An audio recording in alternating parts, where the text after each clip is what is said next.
Salut, c'est Cyril de Web de Fou, j'espère que tu vas bien aujourd'hui. On se rejoint pour un nouveau podcast pour parler de comment créer une relation email en rencontre en ligne. Mais je vais parler de beaucoup de choses dans ce podcast. Je vais te parler de comment créer une relation email, mais surtout plein d'avantages dont je n'ai jamais parlé et beaucoup de choses qui vont t'intéresser puisque on va expliquer comment en fait garder sur du long terme les gens sur tes emails que t'envoies de sorte à ce qu'ils ouvrent continuellement tous les jours. Je vais t'expliquer tout ça. Avant ça, tu connais le truc, tu cliques sur le bouton s'abonner et tu vas dans la description et un lien s'appelle rejoins mes contacts privés. Tu cliques dessus, tu mets ton email et tous les matins tu reçois un podcast à forte valeur ajoutée avec des informations qui vont changer ta vie et ton business, crois-moi. Également, dans la description, tu as un lien vers le groupe Telegram. Rejoins mon groupe Telegram. Ce lien-là, tu cliques dessus, d'accord ? Ça t'amène sur Telegram, tu gardes, tu t'abonnes sur ce groupe Telegram, puisque c'est là où je partage tout. Je te partage mes suivis, parce que des fois j'envoie pas de podcast, mais j'envoie du contenu là-bas. C'est là-bas où je regroupe toute ma communauté. C'est là-bas où je te partage des audios, des vidéos en plus, il y a plein de contenus intéressants, mes business, les chiffres, des factures que je peux faire, je t'envoie plein de choses, d'accord ? Donc rejoins là-bas, on est tous là-bas, et tu vas voir, on est quelques milliers, c'est un peu l'occasion que tu découvres qui je suis et que tu comprennes comment je fonctionne, ok ? Allez, assez parlé, on y va pour ce podcast. Je dis assez parler, mais en vérité, non. Je vais continuer à parler, quoi. Bon, on va parler donc de créer une relation email en rencontre en ligne. Alors, est-ce que c'est différent d'un infopreneur ? C'est-à-dire, est-ce que c'est différent d'un mec comme moi, Web de Fou, où je t'envoie tous les jours un podcast, etc. C'est pas vraiment différent, en vérité. Ce qui change, c'est quoi ? C'est l'attention que tu peux porter et ce que tu leur proposes aux gens, d'accord ? Découvrir un travail, ça reste quand même très intéressant et toujours pertinent quand t'es infopreneur, par exemple quand tu fais Web de Fou et que tu proposes des formations payantes, gratuites, les gens découvrent ton travail, c'est toujours intéressant. Maintenant, dans la rencontre en ligne et quand tu fais de l'affiliation, est-ce que c'est intéressant ? Moi, je connais des gens qui vivent que de leur liste email en affiliation. Il y a vraiment que de ça, et moi le premier, alors attention, pardon, j'ai pas précisé. Je connais des gens infopreneurs, qui vivent uniquement de leur liste email en affiliation. Ok ? Moi, je vis de l'affiliation depuis des années, sans montrer ma gueule, sans machin. Moi, je suis un peu le mec de l'ombre sur Internet. Moi, j'étais pas connu avant. Là, on me connaît un peu maintenant, mais c'est pas vraiment le sujet. Tu vois, tu peux très bien faire du business. D'ailleurs, combien de mecs sont venus me voir ? Ah, t'as pas de chaîne YouTube, alors tu mens. Ta gueule, ça a rien à voir, tu vois, et je connais beaucoup de gens, énormément d'entrepreneurs qui font beaucoup de business sans avoir de chaîne YouTube. C'est même l'enfer d'avoir une renommée, tu vois. C'est pour ça que je veux surtout pas avoir trop d'abonnés, mais c'est un autre sujet. Donc on continue. Qu'est-ce que c'est ? Comment est-ce qu'on crée une relation ? Eh ben, c'est tout simplement comme tout aspect marketing. C'est-à-dire que, on présente qui on est, qu'est-ce qu'on fait, on essaie d'attirer l'attention, on va proposer de la valeur, donc c'est-à-dire, par exemple, voilà, moi j'étais sur ce site, ça c'était de la merde, on va proposer des contenus pertinents. Par exemple, tu peux proposer dans la rencontre en ligne un classement des sites de rencontre, un top 10 d'ailleurs, c'est ce qui existe maintenant, et tu mets tes liens d'affil d'ailleurs dedans, et tu dis ce que tu penses de chacun de ces sites-là. Et tu peux imaginer continuer en disant, voilà, là j'ai trouvé 4 nanas, là j'ai trouvé que deux mecs, là j'ai trouvé 2 chiens, je rigole un peu, pardon, en disant ça, mais je veux dire, tu mets ce que tu veux, mais tu proposes ce que tu dis en disant, voilà, je suis sur Mythique, donc t'es une meuf, t'es une nana, j'ai rencontré 2 gars, machin, ça s'est mal passé, je sais pas quoi, je suis un mec, j'ai rencontré 4 nanas, j'ai machin, etc. J'en sais rien, tu vois, tu mets ce que tu veux. C'est pas véritablement important. Par contre, il faut que tu construises une relation, il faut que tu prennes un angle. Ça peut être, par exemple, l'analyse des sites de rencontres, ça peut être, par exemple, la capacité d'obtenir les meilleurs sites régulièrement, j'en avais parlé plus tôt dans la semaine, sur le podcast. Tu as vraiment beaucoup de choses différentes, d'accord, que tu peux proposer. Maintenant, c'est à toi d'imaginer et de savoir quel angle tu veux poser, tu vois. Le seul truc qu'il faut que tu retiennes, c'est qu'il faut que tu crées de l'attention, de la relation et de la proposition.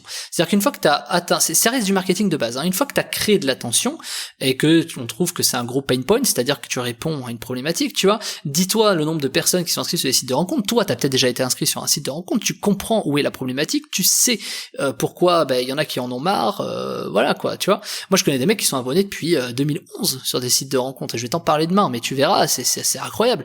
Donc, une fois que tu as créé de l'attention, et que une fois que tu as créé de l'attention, il faut créer de la relation. La relation, moi j'aime à penser, et j'en suis même, alors j'ai pas une stat absolue en te disant ça, mais quand même, avec l'expérience, je peux te dire que la relation elle vient avec la proposition de valeur que tu fais. C'est-à-dire, ça paraît logique, hein, mais je vais t'expliquer un peu plus en détail. La proposition de valeur, ça peut être des sites d'affiliation que tu proposes, ça peut être des produits et le contenu que tu produis, d'accord ? Donc le produit et le contenu que tu produis. Donc par exemple moi là j'ai un produit, c'est ce qui est en description, c'est 1500 emails dating par jour dans ta boîte mail, et il y a le contenu que je produis, c'est le podcast que tu es en train d'écouter. Et ben ça crée une relation, tu vois, t'as peut-être envie d'aller voir le produit, peut-être t'as déjà même cliqué dans le lien en description, peut-être que finalement tu me découvres, peut-être que tu vois, ça crée quelque chose, parce que je t'ai donné de la valeur, je t'ai créé du contenu. Et la proposition que je te propose aujourd'hui, elle est double, c'est-à-dire je t'explique comment créer cette relation relation en t'expliquant moi-même comment je fais et ce que je suis en train de faire avec toi pendant que tu m'écoutes, tu vois ce que je veux dire. Mais en plus de ça, je te propose un produit qui est en description. Donc tu te dis quoi? Tu te dis, ok, le mec il dit pas des choses trop bêtes, le mec il est quand même un peu malin, il a quand même de l'expérience, et en plus il me propose un produit, je pense pas que c'est pour me scam, quoi. Si le mec il me dit que j'ai 1500 emails dating par jour, c'est que j'ai 1500 emails dating par jour. Bien sûr, je te le confirme.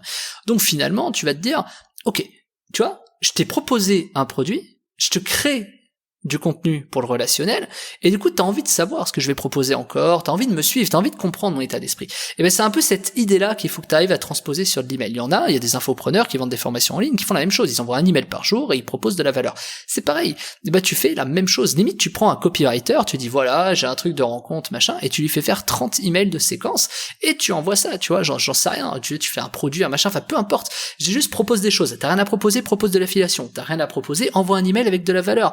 Hey, regardez les sites que j'ai essayé, regardez, tu vas sur Google, tu prends un avis de tel site, tu le condenses, tu fais un résumé, t'envoies un résumé, tu dis, regardez le résumé que j'ai fait, machin et tout ça. Tu vois ce que je veux dire? Donc, tu crées de la valeur, tu proposes des choses, tu crées du contenu. Le contenu, c'est l'email, la valeur, c'est ce que tu vas proposer dedans. Ça peut être de l'affiliation, un site d'affiliation, ça peut être également de l'affiliation toi-même, c'est-à-dire comment est-ce que j'ai eu ton email et comment je sais que t'es intéressé par la rencontre en ligne, et là tu balances mon lien d'affiliation à moi de Web de Fou, tu vois.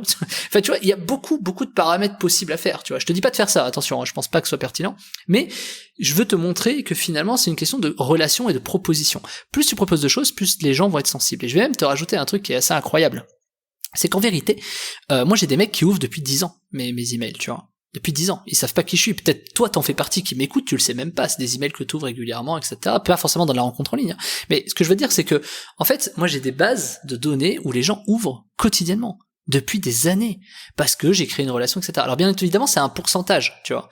Mais moi j'appelle ça, c'est du nectar. Ce pourcentage-là, il est incroyable. Pourquoi est-ce qu'il est incroyable? Parce qu'il ouvrira, il s'inscrira partout. Et il faut comprendre que au-delà de la relation, c'est pas tellement une relation pour vendre. Ce qu'il faut que tu comprennes, c'est que c'est de la relation que tu vas entretenir sur peut-être un an. Imaginons que tu as 1500 emails par jour. C'est 45 000, tu me permets d'arrondir, c'est 500 000 emails, un demi-million d'emails par an. Si tu as 10% d'ouverture, ça te fait 40 000 personnes qui te suivent. Ok? C'est-à-dire qui ont ouvert tes emails. Ces 40 000 personnes-là, 45 000, pardon, enfin 500 000, 50 000, pardon, je fais très mal le calcul, ces 45 000 personnes qui te suivent, enfin qui ont ouvert tes emails, elles sont prêtes à recevoir plein de choses. Et ça, au fur et à mesure du temps, des années, en fait, c'est un capital, c'est un actif qui vaut 10 fois l'investissement que tu vas faire aujourd'hui. Tu vois, juste le fait de capitaliser là-dedans, quoi. Parce que c'est tellement pas cher, c'est tellement ridicule pour le nombre de leads que tu vas avoir, que ce serait dommage de pas essayer, quoi. Et ce serait dommage de te dire, de pas comprendre qu'en fait, les emails, ils continuent à ouvrir pendant des années. Tu vois, ça paraît logique, tu vois, moi ça fait Web de Fou, ça fait que 2 ans et demi à peu près que ça existe, là, 3 ans, 4 ans, franchement, je sais plus, mais peu importe. Je sais pas, c'est pas un truc que je retiens. Mais ça fait des années que ça existe, Web de Fou. Ben j'ai quand même des clients qui continuent à ouvrir, tu vois. Alors j'en ai plein qui sont partis, mais j'ai mes clients fidèles qui sont toujours là et qui m'écoutent, qui savent que voilà, ils savent pourquoi ils écoutent ces podcasts. Tu vois, peut-être que toi t'en fais partie, peut-être que toi tu fais partie aussi du gars qui est arrivé il y a pas longtemps et qui se dit ok, voilà, c'est pour ça que tout le monde est regroupé sur Telegram. Mais tu vois ce que je veux dire, c'est que finalement ce qui compte, c'est pas voir la perte des gens que tu vas avoir au fur et à mesure du temps. Ce qui compte, c'est pour créer la relation, et notamment en rencontre en ligne, c'est quels sont ceux qui vont continuer à ouvrir dans un an. Et ça, c'est un actif, ça a plus de valeur. Vois ça comme une rente, c'est comme si tu avais un locataire toujours présent dans ton bien immobilier. C'est la même chose. Sauf que ton bien immobilier, tu dois le créer, tu dois construire les murs, tu dois faire les fondations, les machins. Et donc ça, c'est les 1500 emails par jour. Dis-toi que tous les jours, ok, tu fais le sol. Ok, le jour d'après, tu fais le mur. Le jour d'après, tu fais le ciment. Le jour d'après, tu fais le carreau. Tu vois, et chaque jour, tu construis en fait tes nouveaux actifs. Et au bout je sais pas, de 6 mois, 8 mois, je sais pas, enfin, peu importe, quand t'as finalement ces emails, finalement t'as construit ta maison. Et qu'est-ce que tu fais? En fait, t'as juste à mettre des locataires. Et locataires, c'est quoi? C'est les emails que tu vas envoyer tous les jours, où tu vas envoyer de l'affiliation, où tu vas proposer de la valeur, et finalement, ils sont à toi, c'est des gens qui continueront à ouvrir, tu vois, des locataires. Tu vois ce que je veux dire? C'est vraiment la même chose. En termes d'actifs, moi, j'ai pas trouvé mieux, ça fait 15 ans que je suis là-dessus, c'est pas anodin, quoi. Tu vois ce que je veux dire? Je continue encore de le faire. Donc, c'est quelque chose qui, pour moi, est le meilleur business. Je sais pas, tu verras personne qui continue au bout des années à faire le même business. Tu vois, tous les infopreneurs à la con, ils ont tous sauté, ils sont tous là, c'est parti dans la crypto, dans des projets à la con, ou pas. D'ailleurs, c'est peut-être pas des projets à la con, je dis pas ça, mais je veux dire, ils ont tous switché au bout de 2-3 ans, là, tous ceux qui étaient là il y a 8 ans, à part des Jean Rivière, à part plein de mecs, tu vois. Enfin, à part ces mecs-là, les nouveaux qui sont arrivés il y a quelques années, bah, ils font plus trop de trucs, où ils essaient de revendre leur bordel, ils ont plus d'idées, ils savent plus comment faire. Et si moi je fais de l'emailing, c'est parce que justement, c'est increvable. Je crois que c'est le seul truc sur le web qui est increvable. Tu prends le SEO, le référencement naturel, c'est mort. Tout Google va te challenger. Tu prends, je sais pas, l'Ads, c'est mort. Et à un moment donné, c'est trop compétitif. Les gens viennent te bouffer le mot-clé, ou viennent te bouffer tes CPM sur Facebook. Tu vas essayer quoi? YouTube, c'est mort. Tu vas avoir trop de contenus qui vont être créés, trop de machin, tout ça. Donc finalement, l'email, c'est une source d'actifs. Demain, YouTube, il ferme ton compte, Merci, au revoir. Hein, ta liste email, tu l'as toujours avec toi. Tu peux aller dans un autre logiciel d'email et envoyer tes emails. C'est un actif que tu peux trimballer. Que tu le fasses sur X, Y ou Z, c'est pareil, tu vas envoyer la même chose aux mêmes personnes, et donc tu vas faire le même argent, donc t'as pas véritablement de problème, tu vois ce que je veux dire? Alors que dans tous les autres trucs que moi je connais, il y a toujours eu des problèmes, tu vois, vraiment, ça va être des problèmes bancaires, ça va être des problèmes algorithmiques, ça va être des problèmes, enfin c'est le bordel complet, alors que l'email, une fois que t'as construit, t'as tes ouvreurs, t'as juste et uniquement juste à envoyer tes emails, quoi. Donc finalement, il y a rien de plus facile pour faire ça. Donc si t'as envie de construire cette base, cet actif, ce patrimoine email, eh ben je t'invite à aller dans la description, ça s'appelle 1500 emails dating par jour, je t'invite à essayer, c'est une offre sans engagement, t'essaies sur un mois, tu prends, ou tu prends pas, tu fais ce que tu veux, ok? Mais tu prends, ou tu prends pas, je te conseille de prendre, et de te rendre compte à quel point c'est pertinent. Et réfléchis bien à ça. Réécoute les podcasts de cette semaine, c'est extrêmement pertinent de le faire, d'essayer, de comprendre la valeur que tu vas avoir là-dedans, et c'est le moment ou jamais de passer à l'action, parce que c'est pas des offres comme ça que je t'offre sur un plateau au hasard et n'importe quand, d'accord? Donc vraiment, si je te le propose en ce moment, c'est qu'il y a un intérêt, tu vois. Il y a un grand intérêt, je t'en dirai pas plus, tu verras, fonce, teste, c'est sans engagement. Ok, encore une fois, je suis pas là pour te vendre, c'est pas de la merde que je te vends, je te dis pas fais ça, gna, d'accord, mais si ça me fait de l'argent, ça t'en fera aussi. Maintenant, oui, si tu suis mes conseils et ce que je te dis, ça fonctionnera très bien. Il y a pas de problème. Si tu penses qu'il faut juste envoyer un truc à la con et dire ah je comprends pas, ben ne prends même pas, casse-toi, tu vois. Si tu penses que oui, moi je vais envoyer un kit, je vais écrire il a des gros tétés et je vais envoyer le machin, je vais envoyer le lien d'affiliation de Prelinker et ça va faire de l'argent. Bien sûr que non, tu vois, il va falloir que tu réfléchisses un peu, tu vois, évidemment. C'est un truc pour les gens qui réfléchissent, tu vois, c'est pas un truc fait pour des mecs qui y a pas de système miracle qui fait du copier-coller. D'ailleurs, si ça marchait, ça peut pas marcher le copier-coller parce que tout le monde le ferait et donc ça marcherait plus. Faut comprendre, faut arrêter de sortir de ce délire. J'ai trop de gens qui veulent du copier-coller mais c'est de la merde. Faut comprendre que le copier-coller, moi je suis contre, je ne ferai jamais de process ou de formation que tu pourras copier-coller. Ça n'a aucun putain de sens de faire ça. J'espère que tout le monde le comprendra. Je suis un peu énervé là-dessus parce que j'ai eu quand même quelques messages là-dessus. Donc vraiment, essaie-le, c'est sans engagement. T'as rien à perdre. C'est le moment jamais. Ça te coûtera de toute façon moins cher au mois que de faire de la publicité, en fait. Donc, si t'as un business, c'est le moment jamais. Tu vas récupérer des leads à un prix dérisoire, plutôt que d'aller essayer de les recruter, quoi. Donc fonce, teste, essaie, et viens me donner de tes nouvelles. Ok? Allez, clique dans la description, ça s'appelle 1500 emails dating par jour. Je te laisse me dire ce que t'en penses.